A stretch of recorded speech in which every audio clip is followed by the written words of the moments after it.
ഞാൻ റോസിയാണ്, കാസർഗോഡ് നിന്നാണ് വരുന്നത്. എനിക്ക് പിന്നെ മലയാളം പിന്നെ വായിക്കാനും സംസാരിക്കാനും ഒന്നും അറിയില്ല. ഞാൻ എന്തെങ്കിലും പറയുന്നുണ്ടെങ്കിൽ ഞാൻ സോറി. ഓക്കെ. പിന്നെ ഞാൻ ആദ്യം വരുന്നത് ഇവിടെ കൃപാസനത്തേക്ക് വരുന്നത് ജൂൺ 7 2022. എനിക്ക് ഈ കൃപാസനത്തിനെ കുറിച്ചിട്ട് ഒന്നും അറിയില്ലായിരുന്നു. പത്രം മാത്രമേ എനിക്കറിയാം. പക്ഷേ ഇവിടെ ഇത്രയെല്ലാം വലിയ അത്ഭുതങ്ങളെല്ലാം നടക്കുന്നത് ഒന്നും അറിയില്ലായിരുന്നു. പക്ഷേ എനിക്ക് പത്രം കിട്ടിയിട്ടുണ്ടായിരുന്നു. പക്ഷേ ഞാൻ പത്രം എങ്ങനെ കിട്ടിയത് അതേപോലെ കൊണ്ടുപോയിട്ട് ഞാൻ അലമാരയിൽ വെച്ചു. അത് തുറന്നു പോലെ നോക്കിയിട്ടില്ല. പക്ഷേ ഇവിടെ എന്തോ ഞാൻ ഒരു ദിവസം അച്ഛൻ്റെ 5:30 ഉടമ്പടി പ്രഭാത പ്രാർത്ഥന ഞാൻ കേൾക്കുമ്പോൾ അത് കേട്ടിട്ട് എനിക്ക് ഭയങ്കര സന്തോഷമായി. ഞാൻ ഇങ്ങനെ വീട്ടിൽ പറഞ്ഞു, എനിക്ക് കൃപാസനത്തേക്ക് പോകണമല്ലോ, ഞാൻ എങ്ങനെ ചെയ്യും, എങ്ങനെ പോകുക, എങ്ങനെ ഞാൻ ഇത് അവിടെ എത്തേണ്ടത്, എനിക്കൊന്നും അറിയില്ല എന്ന്. പക്ഷെ ഞാൻ അത് പറഞ്ഞിട്ട് കുറച്ച് ദിവസം ആകുമ്പോഴത്തേക്ക് അമ്മ എന്നെ ഇവിടെ കൂട്ടിക്കൊണ്ട് വന്നു. പക്ഷേ ഇവിടെ വരുമ്പോൾ എനിക്ക് ഭയങ്കര അനുഭവം ഉണ്ടായിരുന്നു. എനിക്ക് ഭയങ്കര സന്തോഷമായി. ഇത് കണ്ടിട്ടും ഇത് കേട്ടിട്ടും എല്ലാം ഭയങ്കര സന്തോഷമായി. പക്ഷേ ഞാൻ ഇവിടെ വരുമ്പോഴത്തേക്ക് എനിക്ക് ജോലിയൊന്നും ഉണ്ടായിട്ടില്ലായിരുന്നു. കോവിഡിൻ്റെ മുന്നേ എനിക്ക് ജോലി നഷ്ടപ്പെട്ടു. കോവിഡ് ശേഷം 2.5 വർഷമായിട്ട് ഞാൻ വീട്ടിലിരുന്ന് വെറുതെ ഇരിക്കുമായിരുന്നു. പക്ഷേ ഒരു ദിവസം ഞാൻ ഇവിടെ 7 വരുമ്പോൾ വന്നിട്ട് ഇവിടെ ഉടമ്പടി എടുക്കുകയും അതിൽ ഞാൻ ഫസ്റ്റ് നിയോഗം ജോബിൻ്റെ കുറിച്ചിട്ടാണ് വെച്ചത്. പക്ഷേ ജോബ് എനിക്ക് ഇല്ലാതെ ഞാൻ ഒത്തിരി കഷ്ടപ്പെടുമായിരുന്നു. പക്ഷേ ഇത് 90 ഡേയ്സ് ഉടമ്പടി 90 ഡേയ്സ് ആകുമ്പോഴത്തേക്ക് ജോബ് എനിക്ക് തിരികെ കിട്ടി. എനിക്ക് അത് വലിയ ഒരു അത്ഭുതം, അമ്മ മാതാവ് തന്നത് വലിയ ഒരു അത്ഭുതമാണ് എൻ്റെ ജീവിതത്തിൽ. എന്നിട്ട് പിന്നെ ഇത് കേട്ടിട്ട് കുറേ ആൾക്കാർക്ക് കൃപാസനത്തിൽ വരാൻ ഒരു അനുഭവം ഉണ്ടായി. പിന്നെ എൻ്റെ മുഖാന്തരം കുറേ പേര് ഇവിടെ വരാൻ സാധിച്ചു. രണ്ടാമത്തേത് എന്ന് പറഞ്ഞാൽ എൻ്റെ ചെസ്റ്റിൽ ഒരു സിസ്റ്റ് ഉണ്ടായിരുന്നു. സിസ്റ്റ് ഉണ്ടായിട്ട് ആകെ ഞാൻ വിഷമിച്ചിട്ടുണ്ടായിരുന്നു. പക്ഷെ സംസാരിക്കാനോ പിന്നെ വർക്ക് ചെയ്യാനോ അതോ വിശ്രമിക്കാനോ ഒന്നും എനിക്കാവില്ലായിരുന്നു. ഭയങ്കര വേദന ഉണ്ടായിരുന്നു. ഞാൻ ഡോക്ടറെ സന്ദർശിച്ചു.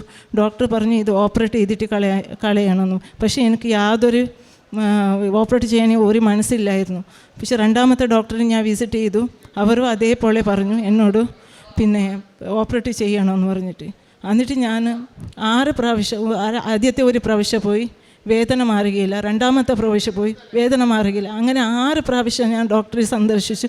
പക്ഷെ വേദനത്തിൽ യാതൊരു കുറവുണ്ടായിട്ടില്ല. ഇത് അല്ലാതെ ആയിപ്പോയി എനിക്ക്. പിന്നെ ഞാൻ മരുന്നെല്ലാം വെച്ചിട്ട് ഞാൻ സ്റ്റോപ്പ് ചെയ്തു. എനിക്ക് മടുപ്പ് വന്നു മരുന്നോട്. പിന്നെ അവസാനം ഞാൻ ഉടമ്പടി തേയില ഞാൻ ഉപയോഗിച്ചിട്ട് ഞാൻ വിശ്വാസ പ്രമാണം ചൊല്ലി ഞാനത് പുറക്കുകയുണ്ടായി. അത് എൻ്റെ ജീവിതത്തിൽ ആകെ മാറ്റി. അതായത് എനിക്ക് വലിയ ഒരു അനുഭവം തന്നു. ആ ഉടമ്പടി തേയില ഞാൻ പുരട്ടിയും പിന്നെ ഞാൻ പ്രാർത്ഥിച്ചിട്ടും ആ കംപ്ലീറ്റ് സിസ്റ്റ് എൻ്റെ ചെസ്റ്റ് നിന്ന് ഡിസപ്പിയർ ആയി. പിന്നെ മൂന്നാമത്തത്, ഞാൻ എൻ്റെ വർക്കിൽ പോയിക്കൊണ്ടുണ്ടാകുമ്പോൾ ഞാൻ ജസ്റ്റ് നടന്നുകൊണ്ട് പോയിക്കൊണ്ടുണ്ടാവും. പിന്നെ ആ സമയത്തിൽ എൻ്റെ കാല് എന്തോ സ്ലിപ്പായി പറഞ്ഞാൽ പുറകെ ഔട്ട് സൈഡ് ഒരു പ്രശ്നമില്ല, ഉള്ളിൽ നല്ല പ്രശ്നം ഉണ്ടായിരുന്നു. അതായത് സ്വെല്ലിങ് ഉണ്ടായിരുന്നു. പിന്നെ ഡോക്ടർ പറഞ്ഞു കംപ്ലീറ്റ് 2 വീക്സ് റെസ്റ്റ് എടുക്കണമെന്ന് പറഞ്ഞു. പക്ഷേ എനിക്ക് റെസ്റ്റ് എടുക്കാൻ യാതൊരു താല്പര്യമില്ല. റെസ്റ്റ് എടുത്തെങ്കിൽ പിന്നെ എൻ്റെ വർക്ക് ആരും ചെയ്യില്ല.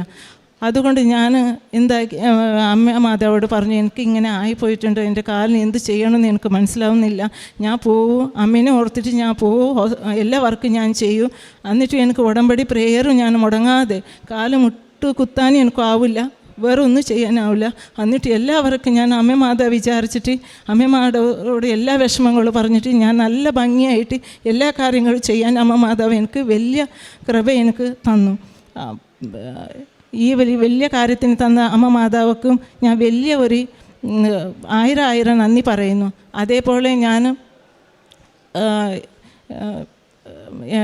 എനിക്ക് പല്ലിൻ്റെ ഇൻഫെക്ഷൻ വളരെ കുറേ ഉണ്ടായിരുന്നു. പല്ലിൻ്റെ ഇൻഫെക്ഷൻ എന്ന് പറഞ്ഞാൽ എല്ലാ വർഷം ഞാൻ ഓരോരോ പല്ല് മുറിക്കും, ഹോസ്പിറ്റലിൽ പോവുക, പല്ല് മുറിക്കുക, ഇതേ പ്രശ്നം ഉണ്ടായിരുന്നു. പക്ഷേ യാതൊരു വിഷമം എല്ലാ വർഷം പോലെ ആ വർഷം എനിക്ക് കഴിഞ്ഞ വർഷം 2 പല്ല് എടുക്കാൻ ഡോക്ടർ പറഞ്ഞു. പക്ഷേ ഒരു പല്ലേ ഞാൻ എടുത്തു, ഒരു പല്ല് എടുക്കുന്നില്ല എന്ന് ഞാൻ വെച്ചു.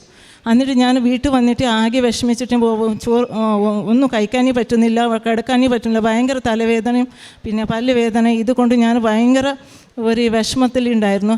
ആ സമയത്തിൽ ഞാൻ ഉടമ്പടി തേയിലയും ഉപ്പും ഞാൻ പൊറോട്ടയും പിന്നെ വിശ്വാസ പ്രമാണം ചൊല്ലി ഞാൻ പ്രാർത്ഥിക്കുകയുണ്ടാക്കി. എന്തോ ഭാഗ്യവശാത്ത എൻ്റെ അമ്മ ആ കംപ്ലീറ്റ് വേദന എന്നെ ഹോസ്പിറ്റലിൽ പോവാതെ ആ പല്ല് പറിക്കാതെ എന്നെ ഭയങ്കര അത്ഭുതത്തിൽ എനിക്ക് എന്നെ മാറ്റി സൗഖ്യപ്പെടുത്തി. പിന്നെ എനിക്ക് എൻ്റെ അമ്മേൻ്റെ പല്ലും അങ്ങനെ തന്നെ. അമ്മക്ക് പല്ലിൻ്റെ വേദന, അവർക്ക് ഒരു പല്ല് വേദനത്തിൻ്റെ ഭയങ്കര വിഷമമുണ്ടായിരുന്നു. പിന്നെ ഒരു ദിവസം രാത്രി വിഷമത്തിലുണ്ടാകുമ്പോൾ ഡോക്ടറുടെ അടുത്തേക്ക് പോകണം. പിന്നെ എനിക്കൊന്നും കഴിയില്ല, എന്നെ ഹോസ്പിറ്റലിൽ കൂട്ടിക്കൊണ്ട് പോകണം. അപ്പോൾ ഞാൻ ഹോസ്പിറ്റലിലേക്ക് ഓട്ടോറിക്ഷനെ എല്ലാവരും വിളിച്ചിട്ട് ആരും വരാൻ ഉണ്ടായിട്ടില്ല, ആരും ഫോൺ എടുക്കുന്നില്ല. ആ സമയത്തിൽ പിന്നെ ഒരു രക്ഷയില്ലാതെ ഞാൻ പിന്നെ ഉപ്പും പിന്നെ തേയിലും പുരട്ടി വിശ്വാസ പ്രമാണം ചൊല്ലി കുറേ സമയം പ്രാർത്ഥിച്ചിട്ട് ഞാൻ അമ്മയ്ക്ക് ധൈര്യം കൊടുത്തു. എന്നിട്ട് അമ്മ മാധവ് അതും നമുക്ക് വലിയ അനുഗ്രഹമായിട്ട് സൗഖ്യപ്പെടുത്തി. പിന്നെ എൻ്റെ മോന് എക്സാം എഴുതുന്ന സമയത്തിൽ ഭയങ്കര സുഖമില്ലാത്ത ആവും. അതായത് പനി വരുമോ അല്ല ചെവി വേദന വേറെ എന്തെങ്കിലും സംഭവിക്കും. ആ സമയത്തിൽ എന്ത് ചെയ്യണമെന്ന് മനസ്സിലാവുന്നില്ല. ഇവനെ എക്സാം എഴുതാനും വിടാനോ എനിക്ക് പേടിയാണ്. എന്തെങ്കിലും ആയിപ്പോയെങ്കിൽ അറിയില്ലല്ലോ എന്ത് ചെയ്യേണ്ടതെന്ന്. പക്ഷെ അതും അമ്മ മാതാവോട് പറയുമ്പോഴത്തേക്ക് അമ്മ മാതാവ് ഞാനും അവനെ ഉപ്പും പിന്നെ ഉടമ്പടി തേയില ഉപയോഗിച്ചിട്ട് എപ്പോഴും സ്കൂളിൽ അയക്കുമായിരുന്നു. ആ സമയത്തിൽ അമ്മ എനിക്ക് വലിയ കാര്യം തന്നിട്ട് അവനെ നല്ല രീതിയിൽ എക്സാം എഴുതിയിട്ട് നല്ല രീതിയിൽ പരീക്ഷയിൽ പാസ്സാവാൻ അമ്മ മാതാവ് എനിക്ക് സാധിച്ചു തന്നു. പിന്നെ ഇങ്ങനെ എൻ്റെ ഉടമ്പടി ജീവിതത്തിൽ എനിക്ക് വലിയ കാര്യങ്ങൾ അമ്മ മാതാവ് എനിക്ക് തന്നിട്ടുണ്ട്. ഏതെല്ലാം സമയത്തിൽ ഞാൻ ഈ ഉപ്പും തേയിലയും പിന്നെ കാശുരൂപം ഉപയോഗിച്ചിട്ടുണ്ടോ അവിടെയെല്ലാം എനിക്ക് വലിയ വലിയ അനുഗ്രഹങ്ങൾ അമ്മ മാതാവ് ചെയ്തു തന്നിട്ടുണ്ട്. അതേപോലെ എൻ്റെ മുഖാന്തരം ഇവിടെ കുറേ പേര് വരാൻ അമ്മ മാതാവ് സാധിച്ചിട്ടുണ്ട്. പിന്നെ എനിക്ക് ഈ തന്ന വലിയ അനുഗ്രഹത്തിന് എല്ലാ നല്ല കാര്യത്തിനും അമ്മ മാതാക്ക് 1000 നന്ദി പറഞ്ഞുകൊണ്ട് ഞാൻ ഇവിടെ നിർത്തുന്നു. യേശുവെ സ്തോത്രം, യേശുവെ നന്ദി, യേശുവെ മഹത്വം, യേശുവെ ആരാധന. സങ്കീർത്തനം 80:3 തിരുവചനങ്ങൾ പറയുന്നു, ദൈവമേ ഞങ്ങളെ പുനരുദ്ധരിക്കണമേ, അങ്ങയുടെ മുഖം പ്രകാശിക്കുകയും ഞങ്ങൾ രക്ഷപ്പെടുകയും ചെയ്യട്ടെ. ഉടമ്പടി പുതിയ ഒരു ജീവിത അനുഭവമാണെന്നും പുതിയ ജീവിത അനുഭവം എങ്ങനെ ഈശോയോടൊത്തുള്ള ഒരു ജീവിതമായി മാറുന്ന ഒരു അവസ്ഥ, അതൊരു അനുഭവം, അറിവ്, ബോധ്യം, ഇതിലൊക്കെ ഊന്നിയുള്ള ബുദ്ധിപരമായ ഒരു പ്രാർത്ഥന ജീവിത രീതി തന്നെയാണ്.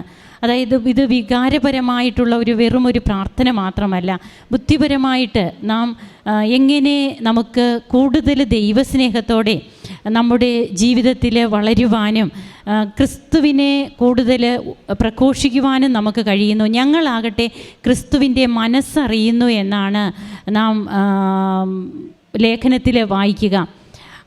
ക്രിസ്തുവിൻ്റെ മനസ്സറിയുന്ന അപ്പസ്തോലന്മാർ ക്രിസ്തുവിന് വേണ്ടിയിട്ടുള്ള തങ്ങളുടെ ജീവിതം പിന്നെ എങ്ങനെ മാറ്റി, അവരുടെ ജീവിതം തന്നെ എങ്ങനെ മറിയുന്നു, അവരെങ്ങനെയാണ് ക്രിസ്തുവിനെ അറിഞ്ഞ ക്രിസ്തുവിനെ തങ്ങൾക്ക് പറയാതിരിക്കാൻ പ്രഘോഷിക്കാതിരിക്കാൻ പറ്റില്ല എന്നുള്ള ഒരവസ്ഥയിലേക്ക് മാറുന്നത്.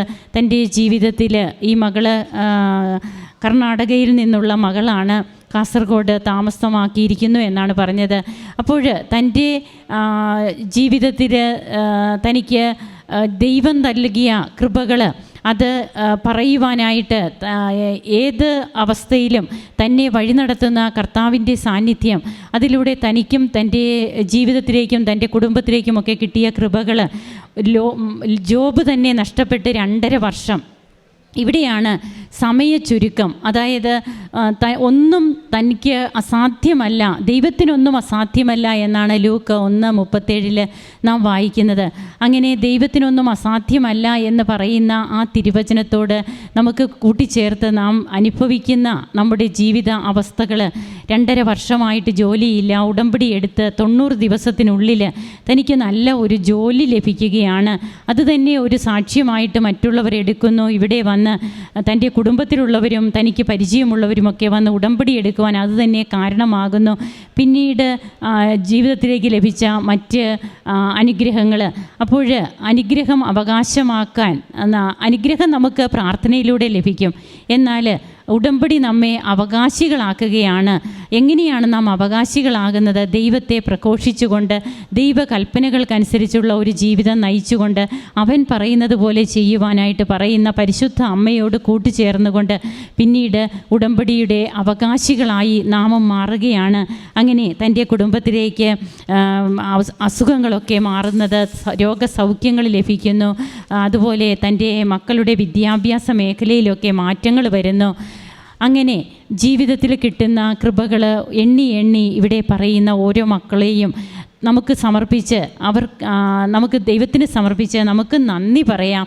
നമ്മുടെ ജീവിതത്തിലും ദൈവം തരുന്ന കൃപകൾക്ക് ഇവിടെ വന്ന് നന്ദി പറയുവാൻ എത്രയും പെട്ടെന്ന് തന്നെ നമുക്കും കഴിയട്ടെ എന്ന ഒരു പ്രാർത്ഥന നമ്മിൽ നിന്ന് ഉയരട്ടെ. കരങ്ങൾ അടിച്ചുകൊണ്ട് ഈശോയെയും അമ്മയെയും നന്ദിയോടെ നമുക്ക് ഓർക്കാം, ദൈവത്തെ ആരാധിക്കാം, മഹത്വപ്പെടുത്താം. അത്യപൂർവ ദൈവാനുഭവങ്ങൾ ഇനി നിങ്ങൾക്കും സ്വന്തം. ഈ യൂട്യൂബ് ചാനൽ ഇതുവരെ സബ്സ്ക്രൈബ് ചെയ്തിട്ടില്ലെങ്കിൽ ഇപ്പോൾ തന്നെ സബ്സ്ക്രൈബ് ചെയ്യുക. ഈ വീഡിയോ ഇപ്പോൾ തന്നെ നിങ്ങളുടെ സുഹൃത്തുക്കൾക്ക് ഷെയർ ചെയ്തുകൊണ്ട് കർത്താവിൻ്റെ പ്രേക്ഷിതരാകുക.